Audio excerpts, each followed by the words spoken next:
아멘. 우리 하나님께 영광의 박수 올려드리겠습니다. 우리 옆에 분들과 한번 인사하겠습니다. 하나님께서 주실 은혜를 기대합시다. 5월 5일 날 정교인 체육대회가 열리게 되었고 마지막에 경품 추첨 시간이 되었습니다. 상품권, TV, 냉장고, 자전거 각종 좋은 경품들이 다 나갔고 마지막에 한 개의 경품이 남게 되었습니다. 그것은 다름 아닌 5박 6일 하와이 여행권. 그리고 이제 이름을 부를 준비가 됩니다. 다들 두근두근 과연 누가 호명이 될 것인가, 얼마나 큰 기대감 가운데 마지막에 이름이 딱 나오게 되는데 거기 바로 내 이름이 나오는 거예요. 상상만 해도 기쁘시죠? 1부 때 이야기를 했더니 진짜로 그거 하는 줄 아시고 김도근 장로님께서 후원하시는 줄 아시고 예상하지도 않았는데 내 이름이 불리우게 되고 뽑히게 되었을 때 우리는 상당히 기쁘죠. 제가 찬송가 가운데 좋아하는 찬송가 180장 하나님의 나팔 소리, 후렴에 보게 되면 나팔 불 때 나의 이름 부를 때 마지막 때에 주님께서 우리 성도들의 이름을 불러주시는데 한 명 한 명 이름이 호명이 돼요. 근데 이상하게 내 이름이 안 불러져요. 아니 다른 집사님들 권사님들 이름은 다 나오는데 내 이름이 나오지 않게 됩니다. 그런데 마지막 순간에 내 이름이 나오는 거예요. 가장 스릴 있는 것이 뭐냐면요, 다 이름이 나왔는데 내 이름 나오지 않다가 마지막에 내 이름 이정현, 이게 가장 스릴이 있는 것이죠. 기쁘고 행복하죠. 오늘 말씀의 배경은 사무엘하 23장 8절부터 시작이 되는데 다윗의 37명의 용사의 이름들이 열거가 됩니다. 이 사람들은 아둘람 굴에서 다윗과 함께 생사를 나눴던 사람들이고 다윗과 함께 나중에 왕국을 세웠던 개국 공신들에 해당하는 사람들입니다. 이름이 쭉 불리게 되는데 37명이 다 똑같은 37명이 아닙니다. 8절에 맨 처음에 등장하는 세 사람이 나오죠. 이 세 명은 말 그대로 레전드, 이 사람들은 전설적인 존재들이었습니다. 어마어마한 사람들이었어요. 첫 번째 등장하는 요셉 바세벳, 800명을 쳐서 죽인 엄청난 장수였습니다. 두 번째 등장하는 엘르아살, 그 어려운 적군 블레셋과 싸우는데 자기의 칼이 자기 손에 달라붙을 정도로 죽을 때까지 탈진하면서 싸웠던 사람입니다. 세 번째 삼마, 블레셋의 사기가 한참 올라갔었을 때 이스라엘 군들이 다 도망을 가요. 다들 도망갔었을 때 끝까지 홀로 싸워서 이겼던 그 장수입니다. 이 세 명이 특별한 것은 무엇이냐면 총사령관격이었던 이 다윗이 갈증이 나고 탈수 증상이 오고 목이 너무나도 말라서 힘들어하는데 누가 물 좀 갖고 와라, 물을 구할 수가 없어요. 다 막혀 있으니까. 그럴 때 베들레헴에 물을 세 명이 기르러 가게 됩니다. 베들레헴은 블레셋 군에 의해서 포위가 되어져 있는 곳인데 목숨을 걸고 가서 거기서 물을 갖고 와요. 나중에 다윗이 이 물을 마시지 못하죠. 이 물은 너희들의 핏값인데 내가 어떻게 이 물을 마시냐? 못 마시죠. 이렇게 죽을 그 순간까지 모든 것을 다해서 바쳤던 사람들이 이 세 명입니다. 용사 중에 용사들, 어마어마한 사람들이었죠. 두 번째 그룹으로 등장하는 세 명은 아비세, 브나야, 요압. 상당히 익숙한 인물들이죠. 이들은 말 그대로 개국 공신들. 처음에 왕조가 만들어졌을 때 관직을 차지하고 일을 했던 그런 사람들이죠. 그리고 7번째, 8번째, 9번째 한 명 한 명 이름이 쭉 나오고 있다가 마지막에 37번째로 마지막 장수가 호명이 되는데 그는 햇사람 우리야입니다. 오늘 어떻게 보면 앞에 있었던 그 인물들보다 마지막의 인물은 조금 못할 수가 있어요. 마지막에 불렀다는 것은 조금 약할 수가 있습니다. 그런데 우리는 이 우리야에게 집중을 해볼 필요가 있습니다. 마지막이지만 상당히 중요한 인물이라고 생각이 됩니다. 사무엘하를 누가 기록했는지 정확하게 알 수는 없지만 아마 마지막에 우리야의 이름을 그 안에 집어넣은 것은 무슨 특별함이 그 안에 있었기 때문에 우리로 하여금 뇌리에 남게 하기 위해서 마지막에 햇사람 우리야라 그렇게 적지 않았나 생각을 해봅니다. 사무엘하의 전체적인 주인공은 다윗입니다. 모든 성경의 스토리가 온통 다윗의 중심을 맞춰져 가고 있습니다. 그 험난한 인생을 살았던 다윗, 마침내 사울 왕조가 무너져 내리게 되고 그가 왕위에 등극을 하게 되는 거죠.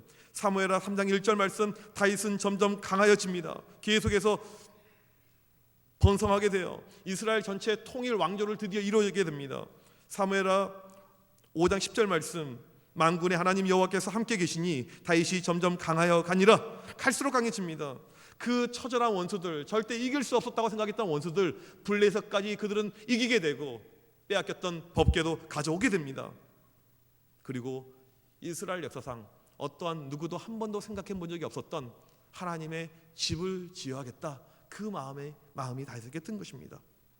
사무엘하 8장 6절을 보게 되면 다윗이 어디로 가든지 여호와께서 이기게 하시니라. 그는 무조건 승리했습니다. 승승장구했던 것이 다윗의 인생이죠. 이런 다윗을 가리켜서 사도행전 13장 22절, 내 마음에 맞는 사람이라, 내 마음에 합한 사람이라, 이게 성경이 말하는 다윗의 평가입니다. 그랬던 다윗의 인생이 내리막길로 가게 됩니다. 언제부터? 사무엘하 11장부터 다윗의 인생은 내리막길입니다.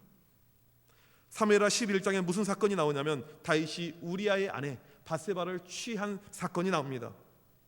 그 다음에 13장에 자기 자식들끼리 강간하고 살인한 사건, 자기 아들 압살롬이 반역한 사건, 남북 분쟁 사건, 세바의 반역, 별로 좋지 않은 가운데 인생의 모든 스토리가 마무리되고 다윗이 유언을 남기고 죽습니다. 그리고 마지막에 37명의 용사가 이렇게 언급이 되는 것이 사무엘하의 스토리입니다.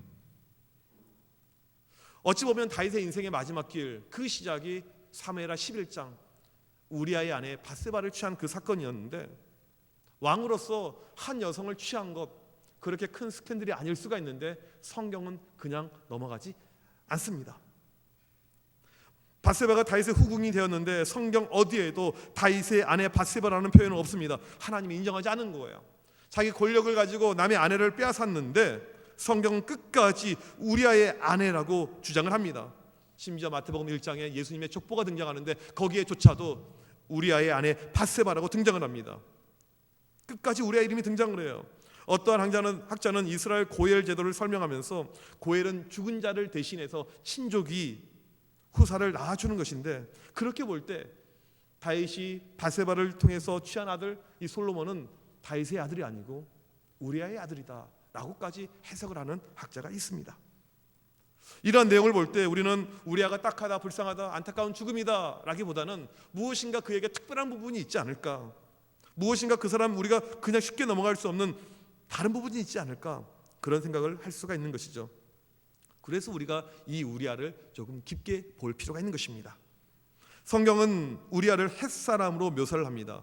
헷 족속, BC 21경부터 메소포타미아부터 해서 유브라데 이 소아시아 서쪽까지 광활한 대제국을 만들었던 이들입니다.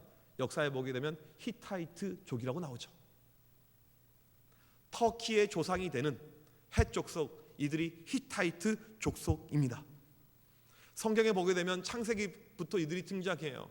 가나안 땅에 이들이 살고 있었습니다. 하나님께서 가나안 땅을 점령할 때 이들을 멸절하라고 하는데 그러지 못해요. 사사기에 보게 되면 이들은 이스라엘 사람들과 혼인하고 살고 있습니다. 헷 사람들은요, 보통 사람들이 아니에요. 생존력이 무척 강합니다. 용사들이었습니다. 힘이 있는 민족, 뼈대가 있는 민족이었습니다. 헷 사람 우리아가 탈무드에 등장하는데 거기에 개종한 유대인으로 묘사가 됩니다. 쉽게 말하면 유대 땅에 태어난 헷 사람인데 어떠한 연고로 그가 개종해서 유대 사람이 된 걸로 그렇게 보이고 있습니다. 나중에 다윗의 측근 중에 한 명이 됩니다. 우리아를 이렇게 묘사할 수가 있죠. 다윗 한 명을 바라보면서 자기 민족을 버리고 자기의 종교를 바꾸고 다윗에게 와서 37명 가운데 한 명의 용사가 됩니다. 다윗에게 신음을 받고 그 다음에 그가 거주했던 곳은 다윗의 왕궁 바로 그 옆에 살게 됩니다. 일반적이지 않죠. 민족을 바꾸고 종교를 바꿔서 살아간다는 것이죠. 여러분 혹시 이 여성을 아십니까? 가네코 쿠미코. 일본 요코하마 출신의 여성입니다. 어렸을 때 참 불행했어요. 부모님이 이 아이를 키우지 않습니다. 출생 신고조차도 안 해요. 학교를 못 다닙니다. 그렇게 방황하면서 살다가 1922년 도쿄에 유학 온 조선의 박열이라는 사람에게 매료가 됩니다. 그리고 둘이 사랑을 하게 됩니다. 박열은 영화를 통해서 요즘에는 많이 알려졌죠. 1923년 일본의 관동 대지진이 일어나게 됩니다. 이걸로 인해서 일본 사람들이 조선인 6,000명을 학살을 해요. 민심이 흉흉해지자 이 박열이라는 사람한테 모든 것을 다 뒤집어 씌웁니다. 박열은 일본에 있지만 그곳에서 항일운동을 했고 일본 왕을 죽이려고 암살하려고 했던 이 사람입니다. 가네코 후미코는 바겔의 부인이 되는데 바겔과 같은 마인드였습니다. 일본 왕을 같이 시해를 하려고 했던 여성이죠. 결국에 감옥에 같이 잡혀 들어와서 사형 언도를 받게 되는데, 사형 언도 받기 전에 마지막으로 사진 한 컷을 찍어요. 근데 그 복장이 밑에는 검정 치마, 위에는 흰 저고리, 영락 없는 조선인의 복장입니다. 그의 나이 23살, 젊은 나이에 죽어요. 이런 이야기를 우리가 듣게 되면 참 신기하죠. 어떻게 일본 여성이 한국을 위해서 어떻게 그렇게 바꿀 수가 있을까? 나중에 이 가네코 후미코는 독립유공자가 되게 됩니다. 오늘 본문에 등장하는 이 우리야, 모든 걸 바꿨죠. 가네코 후미코랑 상당히 흡사합니다. 당시 우리야를 알고 있었던 사람은 이런 우리가 지금 느끼는 그런 감정이 다 있었을 것입니다. 모든 것을 다 바꾼 사람이에요. 자기 민족, 자신의 종교, 누구 때문에요? 바로 다윗 때문에. 우리야는 매우 용맹스러웠죠. 자기 주군을 위해서 언제든지 목숨을 바칠 수가 있었습니다. 최고의 군인이었습니다. 다윗이 자기가 진 죄를 감추기 위해서 우리야를 부릅니다. 근데 우리야는 자기 부인이 있는 자기 집으로 들어가지 않습니다. 장군 중에 장군이었어요.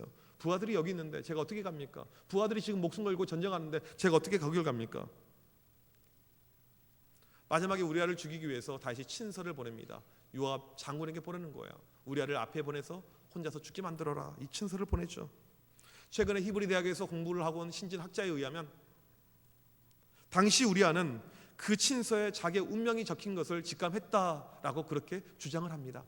물론 이게 성경에 나오고 있지 않은 부분이어서 우리가 정확하게 볼 수는 없지만 우리아는 장수 중에 장수였습니다. 전쟁에서 모든 것을 경험한 어마한 사람, 어마무시한 사람이었습니다.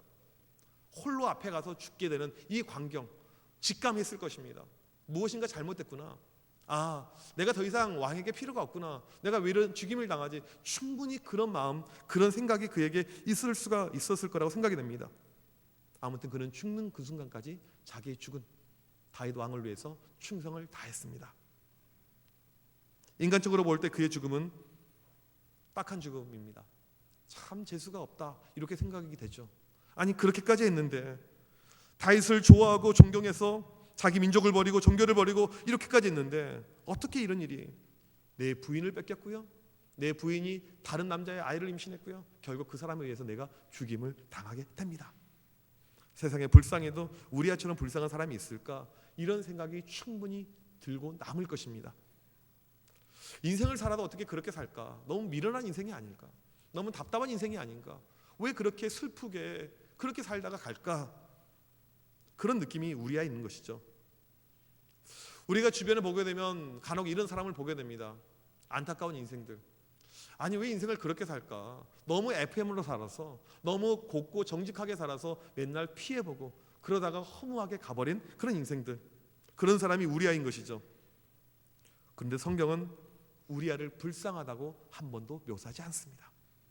다윗의 용사를 기록하는데 마지막으로 그의 이름이 다시 한번 호명이 되고 있습니다. 햇사람 우리아라. 죽는 그 순간까지 자기를 죽이는 그 사람에게 순종했던 최고의 용사 우리아. 그가 오히려 37명 가운데 최고다.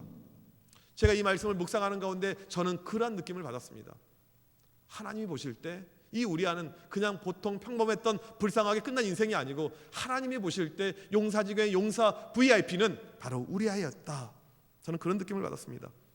사무엘하 11장 우리아의 사망 사건 이후로 급격하게 다윗의 하락이 열거가 되는데 사무엘하 11장 이후에 다윗의 모습을 보게 되면 우리아보다 오히려 못합니다. 여러분 다윗과 우리아는요 비교의 대상이 아닙니다. 다윗은 유명한 사람이죠. 지금까지도 유명해요. 이스라엘 왕국을 통일했고 그가 엄청난 영토를 장악했고 하나님 마음에 합한 사람이었고 모든 것을 다 이룬 왕 중의 왕, 최고의 유명한 왕이었고 우리아는요 성경에 언급도 많이 없어요. 햇사람 우리아라 항상 그렇게밖에 언급이 안 납니다. 아주 무명한 사람입니다. 하지만 최소 오늘 본문을 보면 다윗보다는 우리아가 나아 보일 것입니다. 다윗보다 우리아가 훨씬 더 좋아 보입니다. 이 땅에서 자기 죽은 한 명에게 충성했는데 그에게 부인을 빼앗기고 불행한 죽음을 당해 보이는 그 인생, 어찌 보면 제대로 인정 한번 받지 못했던 그 인생, 고생만 간 그 인생, 누군가가 인정해 주지 않아요. 칭찬을 한번 제대로 받지 못한 그 인생, 이게 우리아인 것 같습니다. 우리 안에는요, 인정에 대한 욕구가 있습니다. 여러분 칭찬받는 거 좋아하실 거예요. 목사가 설교 시간에 이름 한 번만 불러봐줘도 정말 좋아하시더라고요. 그래서 이런 마음이 들었어요. 설교 시간마다 한 명씩 돌아가면서 이름 부를까? 제가 설교를 하는 가운데 집사님 어떻게 그렇게 이쁘세요?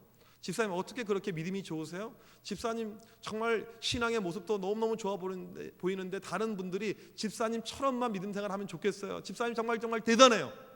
여러분 그런 이야기 듣게 되면 오늘 밤 잠을 못 주무실 거예요. 근데 반대로 다른 분들은 어떤 마음이 들까요? 시기 질투가 생기죠.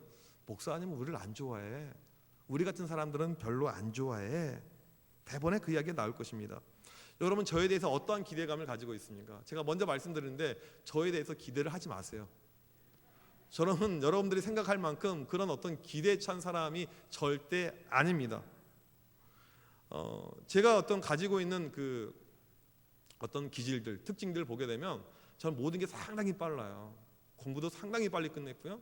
제가 군대를 26개월 현역을 다 다녀오고도 이 총신대 신대원까지 다 졸업하고도 미국 유학을 27살에 갔어요.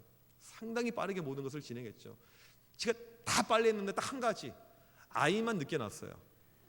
이걸 40대 중반에 이 얘기 하나 나가지고 얼마나 그게 지금 힘든지 몰라요.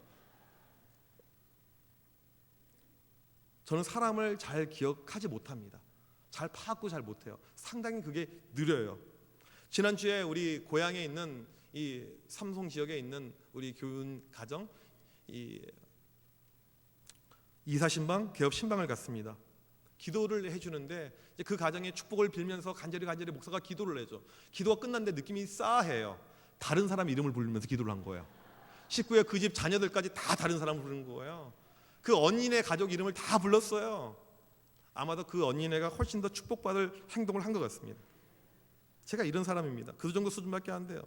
아마 우리 원로 목사님 그 수준에 근접하려면 10년 지나도 안 될 것 같습니다. 예전 교회에서요 한 학생이 기도 제목을 적어냈습니다. 목사님 우리 언니 보고는 환하게 웃어주는데 왜 저보고는 웃어주지 않으세요? 이게 이 아이의 기도 제목이었어요. 그 언니 같은 경우는요 저를 보면서 애가 먼저 방긋 웃으면서 다가옵니다. 목사님 안녕하세요. 그럼 제가 침을 뱉겠습니까?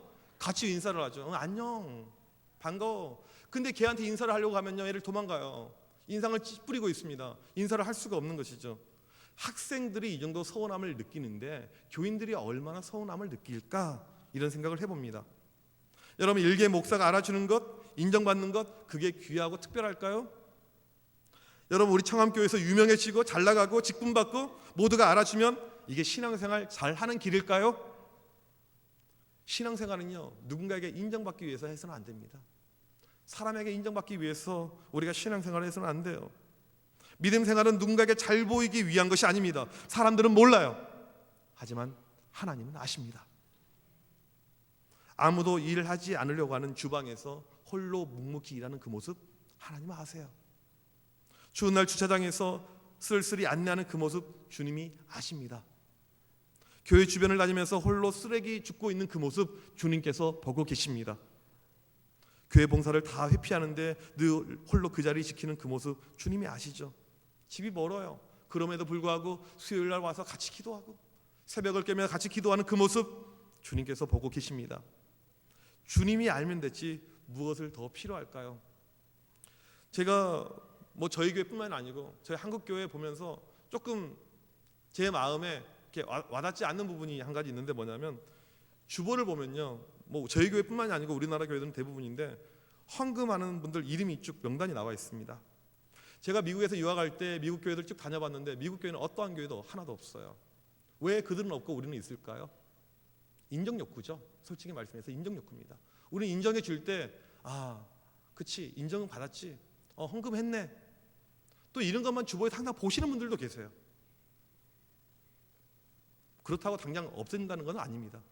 그냥 둘 거예요. 하지만 제 마음 가운데서는 주님이 아시면 되지 왜 이게 필요할까? 오늘 사무엘하 이 말씀을 묵상하는 가운데 신약의 한 말씀이 떠올랐습니다. 고린도후서 6장에서 은혜를 체험한 바울이 믿음의 사람들을 이야기하는데 9절 10절에서 이렇게 고백합니다. 은혜를 체험한 바울이 이런 고백을 해요. 무명한 자 같으나 유명한 자여, 죽은 자 같으나 보라 우리가 살아있고, 징계를 받은 자 같으나 죽임을 당하지 아니하고, 근심하는 자 같으나 항상 기뻐하고, 가난한 자 같으나 많은 사람을 부유하게 하고, 아무것도 없는 자 같으나 모든 것을 가진 자로다. 세상적으로 누가 알아주지 않아요. 바울의 인생은요, 예수님을 믿은 다음에 유명한 것이 사라져버렸습니다. 오히려 무명해졌어요. 예수님을 믿은 다음에, 믿음이 들어간 다음에 승승장하고 잘 돼야 되는데 오히려 가난해져 버렸습니다. 오히려 삶의 형편이 어려워져 버렸어요. 세상적으로 볼 때 내세울 것이 이제는 하나도 없습니다. 드러낼 것이 하나도 없어요. 자랑할 것이 하나도 없습니다. 그런데 하나님은 다르게 보신다는 것이죠. 그래도 상관이 없다 이렇게 이야기를 하고 있습니다. 왜요? 하나님이 아시면 되니까. 하나님은 나를 아십니다. 내 형편과 내 처지와 내 마음 모든 것을 알아보고 계십니다. 하나님이 알아주시면 되지 무엇이 더 필요하겠습니까? 여러분, 오늘 말씀 햇사람 우리아가 불쌍해 보입니까? 오직 믿음을 가지고 살았고 오직 죽은 다윗 한 명을 위해서 살았던 그 인생, 그의 죽음 불행해 보입니까? 그가 불쌍히 죽었을 때 아마 그의 식구들, 그의 주변 사람들은 펑펑 울면서 통곡했을 것입니다. 그가 정말 불쌍한 사람일까요? 성경은 분명하게 이야기하죠. 햇사람 우리아라, 햇사람 우리아라. 너희들이 인정해 주지 않더라도 내가 인정한다, 내가 알아준다. 여러분, 이 말씀을 기억하십시오. 무명한 자 같으나 유명한 자요, 아무도 인정해 주지 않지만 하나님이 알아주시고 하나님이 인정해 줄 때 그게 전부라는 것이죠. 햇사람 우리아라. 마지막에 그 이름이 호명이 될 때 그의 이름에 특별함이 있는 것입니다. 우리가 꿈꾸는 것은요, 세상에서 유명해지는 것, 교회에서 잘 나가는 것, 그것이 아니고 아무도 알아주지 않지만 무명한 사람이지만 하나님이 알고 있는 바로 그 사람, 하나님 보시기에 유명한 사람, 그런 믿음의 사람들이 되길 주님의 이름으로 간절히 축복합니다. 우리 시간에 같이 찬양할 때 우리 이 찬양 같이 하길 원합니다. 우리 자리에서 다 일어나서 찬양할까요? 주님께서 인정해 주는데 무엇이 우리에게 더 필요할까요? 내 일생 소원은 늘 주님을 찬송하면서 주님께 더 나아가는 것, 그것이 가장 큰 복일 줄 믿습니다. 이 시간 이 마음을 가지고 내 주를 가까이 하게 하면 우리 같이 찬양하도록 하겠습니다.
가까이, 그게 가까이 날 이끌소서.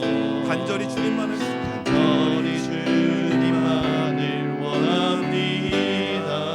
채워주소서.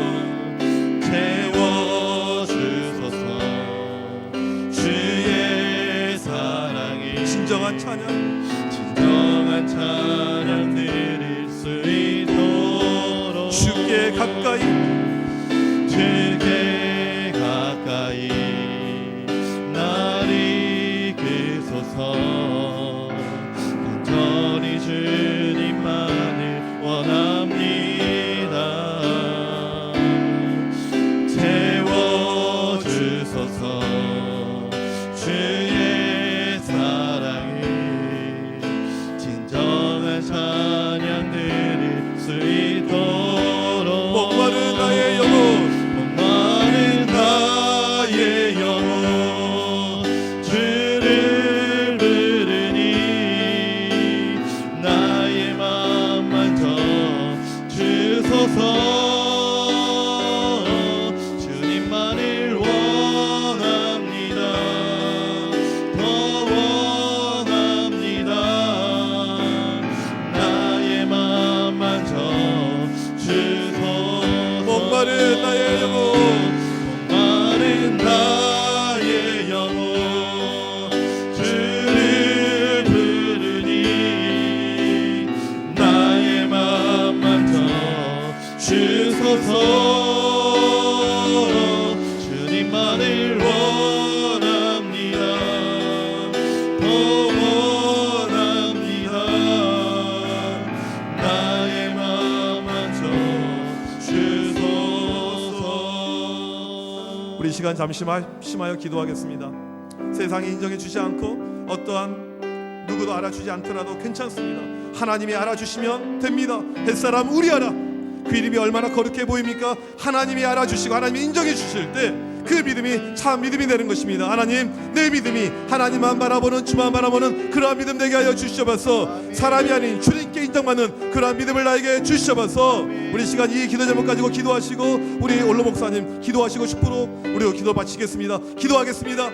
하나님 아버지 시간 앞에 간절히 기도할 때 저희 인생들 가운데 찾아와 주셔서 오늘도 함께 하시면 감사합니다. 하나님 아버지 저희 인생들 정말 다른 것이 아니고 주님께 인정받을 수 있는 하나님 아버지께 인정받을 수 있는 그런 믿음의 사람들 우리에게 아버지 허락하여 주시면서 주의 시간도 간절히 기도할 때 오직 믿음을 다해서 살게 하여 주시면서 어떠한 순간에도 어떠한 불파에도 다른 것이 아니고 주여 우리에게 믿음 허락하여 주시면서 주만 바라보고 주만 의지하고 주만 신뢰할 수 있는 그런 귀한 믿음들 우리에게 허락하여 주시면서 주여 이 자리를 기도하고 있는 우리 모든 기도의 사람들 주 다시 한번 붙잡아 주셔서 하나님 아버지 주만 바라볼 수 있는 귀한 믿음의 사람들 내게 하여 주시면서 햇사람 우리하라 하나님 보시기에 아파도 하나님 보시기에 인정받고 하나님 보시기에 칭찬받을 수 있는 착하고 충성된 주여 능히 될 수 있는 인도하여 주시면서 주의 시간 간절히 기도할 때 그런 믿음을 내게 하여 주셔서 오직 그 믿음 가지고 살아오기를 우리 천하의 온 교회를 낼수 있도록 하나님 은혜로 능력으로 주의 권능으로 함께하여 주시옵소서.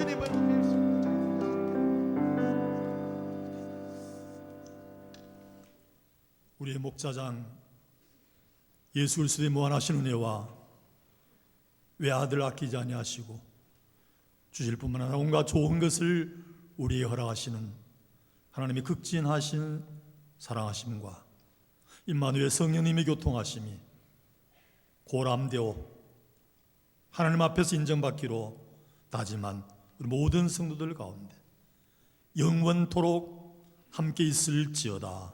아멘.